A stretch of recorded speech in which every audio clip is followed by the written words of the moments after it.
My name is Rowan Mascarenas, and I study public policy at the Harvard Kennedy School. I'm Erica Corey. I'm a rising 2L at Boston College Law School. My name is David Chorney. I'm going into my fourth year of the evening program at Suffolk Law. My name is Kara McCartan, and I'm going into my third year at Suffolk Law School in the fall. My name is Hannah Chappell. I am entering my second year at Boston University School of Law.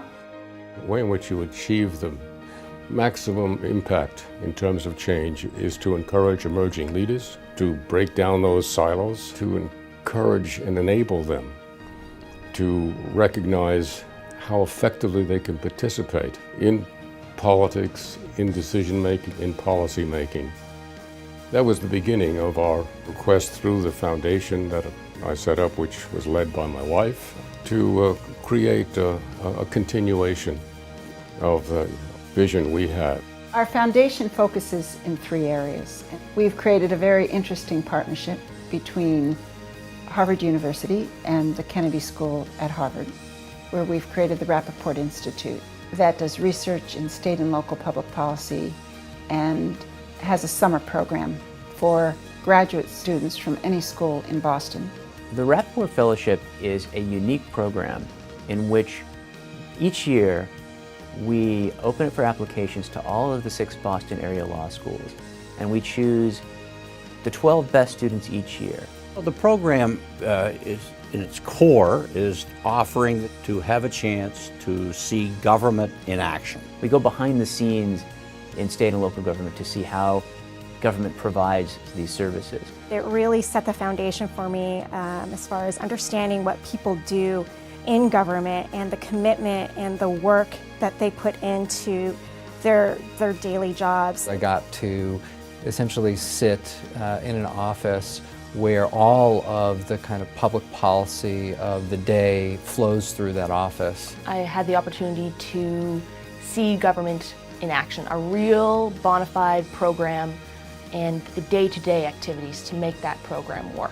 You gain concrete skills, and you also gain exposure to a whole network of people who are working in Boston in the Commonwealth. They have a tremendous network for helping each other advance in their careers or get first jobs. And I think it's become a very powerful network at the state and local government level and in our best law firms. The Rappaport Center is a great networking program, not just for the fellows, but also for the mentors.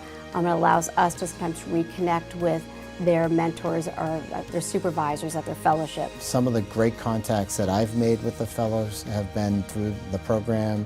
I've then hired fellows. I know of other examples where others have been hired into government, into policy positions, and I think the program really feeds on itself and builds over time. I've had the honor of being a mentor to several of these students, and it's great to see how excited they get about the work that they're doing. And I explain to them that some of the changes and the things they're researching on and some of the big projects that they always work on over the summer have an effect on 6.5 million people here across the Commonwealth. I wish I had this when I was in law school. You can read something in theory, you can try to understand it, but until you're actually in it and you see the breadth and the scope of what a public service assignment can be like, and the connections they're making with people, with policymakers, with administrators, with lawyers, with high-level officials, with low-level officials. I mean, you don't learn that in a classroom. When I look back on my career since that point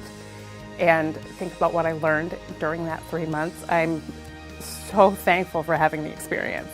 I could never have believed that the Rappaport Institute and the Rappaport Center in 15 years would have been so established in this community, or have had such a deep commitment from public servants and political leadership, that we could have attracted so many outstanding young people to find opportunities to seek the fellowships, to perform the fellowships, and to influence their lives, and in turn for them to continue to influence and do betterment for the city and the state. And every time I see someone who wears one of our Rappaport badges or comes up and says to me that this was one of the best experiences they've had, or I read about them, I get a great sense of satisfaction and pride.